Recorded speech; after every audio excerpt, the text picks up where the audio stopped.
Halo teman-teman, kami dari kelompok 9 akan mempresentasikan teori Hem-Jigsaw. Namun sebelum itu, saya akan memperkenalkan diri dan anggota dari kelompok 9. Nah, yang pertama ada Francisca Velia Darwianti. Dan yang kedua ada saya sendiri, Kevin Wijaya. Ketiga ada Marcelina Poppy Ariananda. Dan yang terakhir ada Agnes Ika Karisa Dewi. Nah, selanjutnya untuk biografi tokoh akan dijelaskan oleh teman saya. Silahkan. Oke, biografi Haim Gegenot. Nama lengkap yaitu Haim Ginsburg Ginot.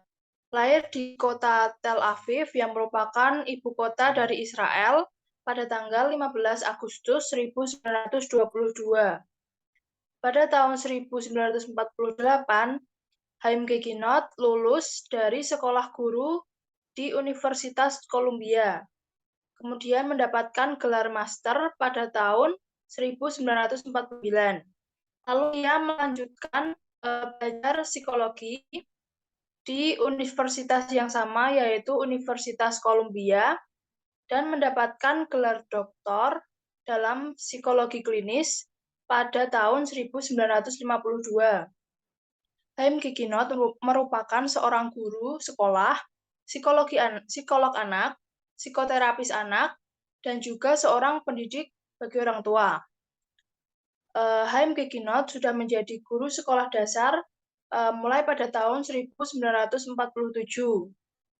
Haim Gegenot merupakan seorang psikolog residen di Today Show NBC.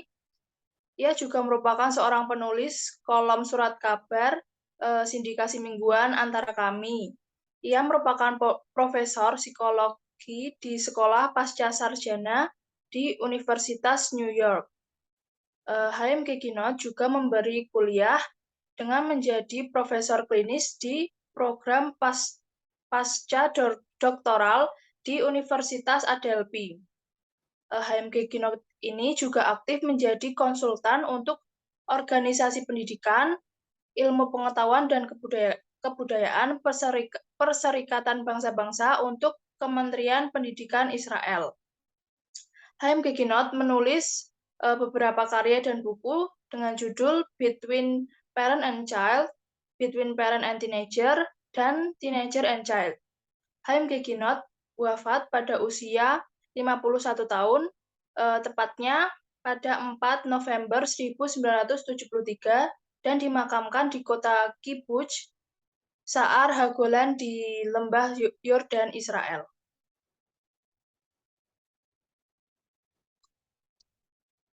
Selanjutnya, saya akan menjelaskan mengenai teori komunikasi kongruen. Jadi, komunikasi kongruen atau selaras merupakan sebuah konsep komunikasi yang mengarah pada pemulihan integritas seseorang. Nah, dalam pelaksanaannya, cara yang dapat dilakukan oleh pendidik jika berkomunikasi dengan peserta didik yaitu dengan memberikan sebuah pesan yang jelas mengenai karakter yang dimiliki oleh peserta didik dan memberikan arahan kepada peserta didik mengenai bagaimana cara bersikap yang baik dengan orang yang ada di sekitarnya. Lalu ada hal-hal yang perlu pendidik lakukan saat melakukan pembelajaran di kelas menurut Komarudin Tasdik pada tahun 2014, yaitu yang pertama, menggunakan komunikasi yang terbuka dan tidak mengandung kata-kata tajam sehingga tidak melukai hati peserta didik. Lalu yang kedua, melakukan disiplin diri. Nah, disiplin diri ini dimulai dari pendidik sendiri yang memberikan contoh yang baik, lalu peserta didik meniru yang dilakukan oleh pendidik. Yang ketiga, menerima segala kondisi yang dimiliki oleh peserta didik, yaitu dengan tidak memberikan label atau meremehkan peserta didik tanpa tahu maksud dari sikap dan perilaku yang dimilikinya. Lalu yang terakhir, memberikan reward atau penghargaan. Nah, reward atau penghargaan ini berupa tindakan atau bintang. Nah, untuk meminimalisir pemberian reward berupa pujian mengenai karakter dari peserta didik.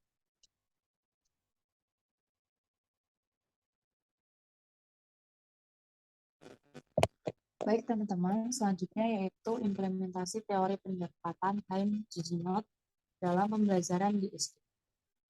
Implementasi teori atau pendekatan Haim-Giginot dalam pembelajaran di SD yaitu melakukan komunikasi yang efektif dengan peserta didik. Implementasi tersebut dapat berjalan dengan lancar jika pendidik memperhatikan hal-hal berikut ini.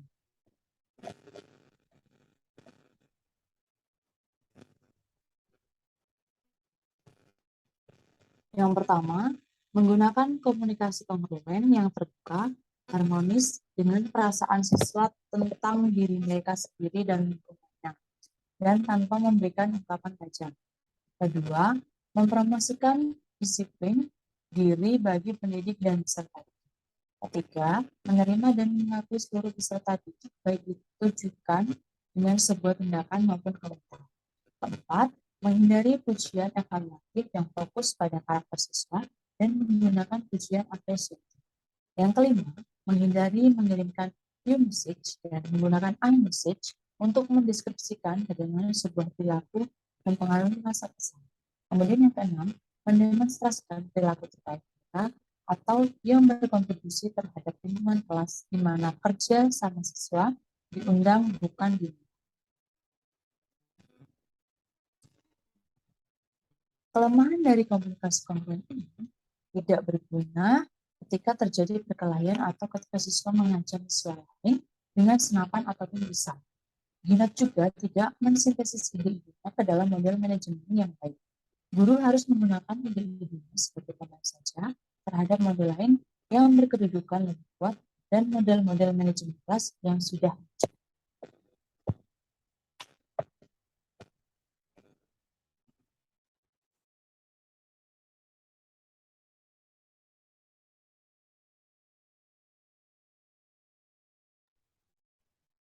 Nah, selanjutnya kesimpulan dari materi yang telah kami berikan yaitu Haim-Giginot lahir pada 15 Agustus 1922 di Tel Aviv, Israel. Haim-Giginot meninggal pada usia 51 tahun, tepatnya pada tanggal 4 November 1973. Ia juga merupakan seorang guru sekolah, psikolog anak, psikoterapis anak, dan juga seorang pendidik orang tua. Teori pendekatan yang dikemukakan oleh Haim-Giginot yaitu mengacu pada komunikasi kongruen.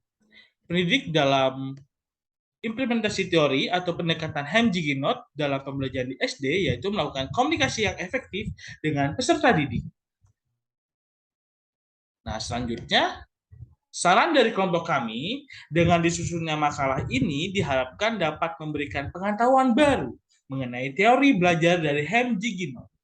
Teori yang disampaikan mengenai konsep komunikasi yang jelas antara pendidik dan peserta didik dan mengenai karakter serta memberikan arahan kepada peserta didik mengenai bagaimana cara bersikap yang baik dengan orang yang ada di sekitarnya. Dan berikut adalah daftar-daftar referensi yang kami gunakan dalam menyusun makalah teori Haim-Giginot.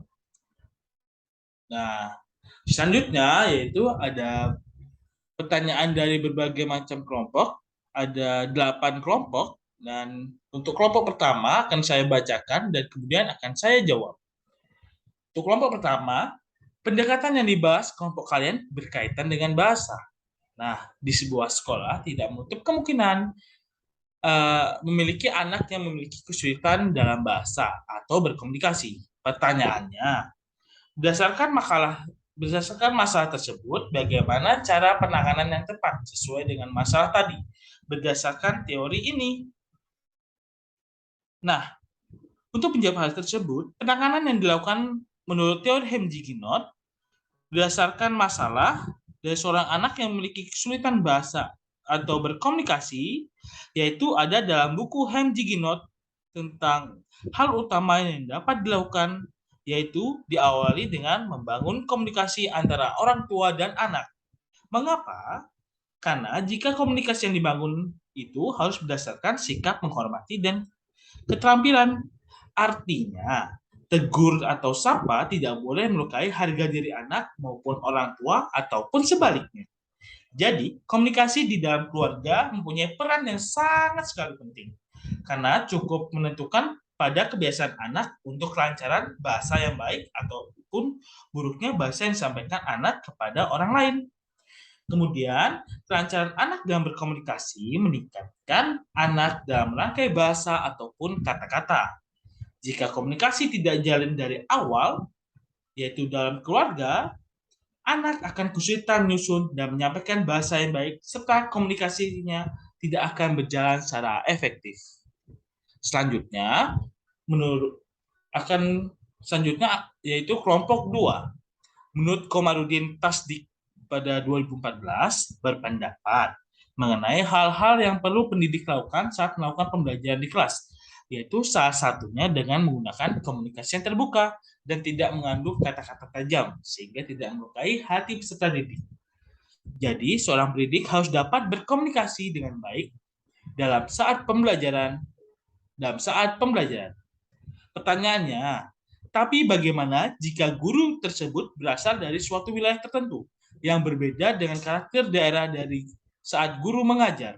Contohnya, ada seorang guru yang berasal dari suku Batak yang memiliki karakter berbahasa yang keras dan mengajar atau bertugas di sekolah Pulau Jawa yang memiliki karakter berbahasa halus. Bagaimana cara kelompok kalian mengatasi hal tersebut? Nah, menurut kelompok kami, cara mengatasi seorang guru yang memiliki karakter berbeda, seperti guru yang berasal dari suku Batak tersebut, yang memiliki bahasa yang keras saat mengajar di sekolah, yang bertempat tinggal di Pulau Jawa, yaitu guru tersebut bisa belajar menyesuaikan bahasa yang ada di daerah Pulau Jawa. Jadi intinya guru tersebut mungkin diwajibkan untuk beradaptasi tentang bahasa yang ada di Pulau Jawa, supaya saat berbicara mungkin dapat diperhalus. Dengan menanamkan mindset atau pemikiran positif pada siswa melalui komunikasi bahwa kita di Indonesia memiliki berbagai macam suku dan bahasa. Salah satunya bahasa Batak yang dikenal memiliki bahasa yang sedikit lebih keras karena logatnya.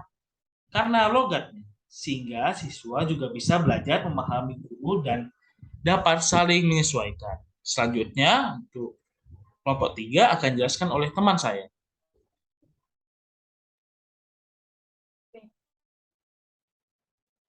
Pertanyaan dari kelompok 3 yaitu dalam teori pendekatan yang dikemukakan oleh Haim Gegenot yaitu mengenai manajemen kelas, ada teori komunikasi kongruen. Komunikasi kongruen atau selaras merupakan sebuah konsep komunikasi yang mengarah pada pemulihan integritas seseorang. Nah, pertanyaannya, pemulihan integritas itu yang seperti apa? Baik.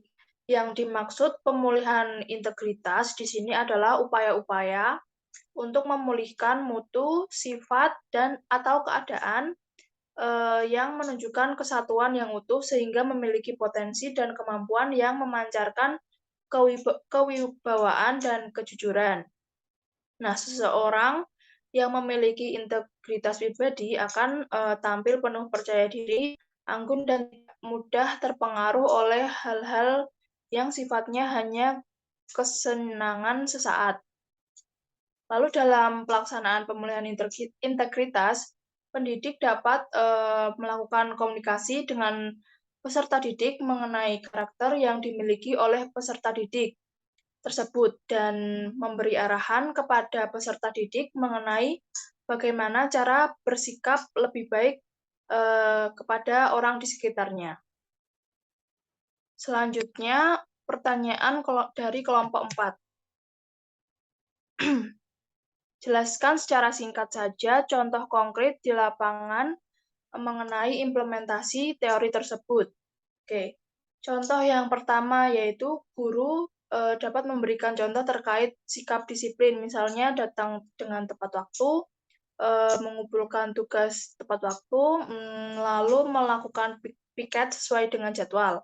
Lalu contoh yang kedua yaitu saat menegur siswa, guru menggunakan pemilihan kata yang tepat, halus, dan tidak bersifat tajam atau sarkas. Lalu contoh yang ketiga yaitu guru bisa membuat tabel bintang di kelas, lalu bintang tersebut akan ditempelkan pada nama peserta didik setiap ia berperilaku baik. Selanjutnya akan dilanjutkan oleh teman saya. Baik, di sini saya akan menjawab pertanyaan dari kelompok 5. Pertanyaannya yaitu, dalam hal-hal yang perlu pendidik lakukan saat melakukan pembelajaran di kelas, menurut Komarudin Tasdik pada tahun 2014, yaitu menerima segala kondisi yang dimiliki oleh peserta didik, yaitu dengan tidak memberikan label atau meremehkan peserta didik, tanpa tahu maksud dan sikap dan perilaku yang dimilikinya. Jadi, apa yang dimaksud dengan memberikan label? Maksud dari pernyataan tersebut yaitu jika pendidik menemukan salah satu atau beberapa peserta didik yang sering datang terlambat atau melanggar aturan, pendidik jangan langsung menyatakan atau memberikan pendapat bahwa peserta didik tersebut itu malas datang ke sekolah. Nah, dalam hal ini, itu guru tersebut memberikan label yang negatif pada peserta didik. Namun, ada baiknya jika pendidik itu mencari tahu terlebih dahulu apa yang menyebabkan peserta didik tersebut itu datang terlambat atau melanggar aturan. Lalu pertanyaan dari kelompok 6,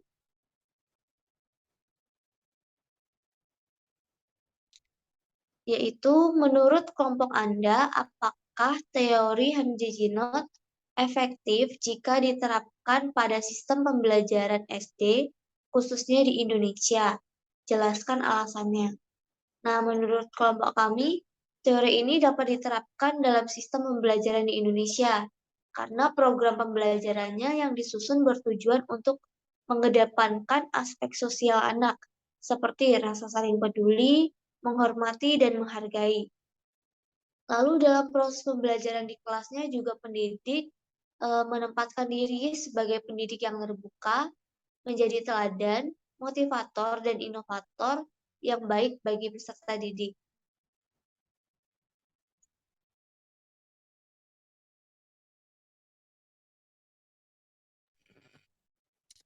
Baik, selanjutnya yaitu pertanyaan dari kelompok 7. Pertanyaannya yaitu teori pendekatan yang dijelaskan kelompok merujuk kepada komunikasi yang mengutamakan pujian, apresiasi, reward, dan iMessage. Andai aspek-aspek tersebut diterapkan pada pembelajaran di SD, apa yang akan dirasakan oleh siswa dan bagaimana dampaknya terhadap psikis siswa? Nah, jawabannya, aspek-aspek pujian, apresiasi, reward, dan iMessage jika diterapkan pada pembelajaran SD, yang dirasakan oleh siswa yaitu siswa akan merasa senang karena perbuatan atau pekerjaannya mendapat penghargaan yang baik dari guru dan merasa dihargai dalam mengemukakan pendapatnya. Nah, dampak psikisnya dapat meningkatkan motivasi siswa untuk menjadi lebih giat belajar serta memperbaiki diri dan meningkatkan prestasi belajarnya agar memperoleh penghargaan ataupun pujian yang lebih baik lagi. Nah, selanjutnya yaitu pertanyaan dari kelompok 8. Dalam implementasi, terdapat pernyataan mempromosikan disiplin diri bagi pendidikan dan peserta didik. Pendidik dapat memberikan contoh dalam kehidupan sehari-hari, lalu peserta didik akan meniru apa yang dilakukan oleh pendidik. Bagaimana contoh konkret dari implementasi tersebut? Nah, jawabannya, contoh konkret dari implementasi hidup disiplin dalam kehidupan sehari-hari yaitu datang tepat waktu ke sekolah. Nah, jika guru terbiasa datang dan masuk kelas tepat waktu, peserta didik atau siswa akan mencontoh gurunya. Dari situ, siswa akan belajar disiplin dan dapat mengatur waktu menjadi lebih efektif agar saat datang ke sekolah bisa lebih tepat waktu. Kemudian, seorang guru yang mengajarkan dan mempraktekkan perilaku tidak membuang sampah sembarangan. Nah, sehingga siswa juga itu dapat mencontoh dan akan terbiasa untuk sadar diri agar lebih disiplin dengan tidak membuang sampah sembarangan. Nah, teman-teman, sekian presentasi dari kelompok kami. Nah, kesepian tanpa kekasih cukup sekian dan terima kasih. Dadah.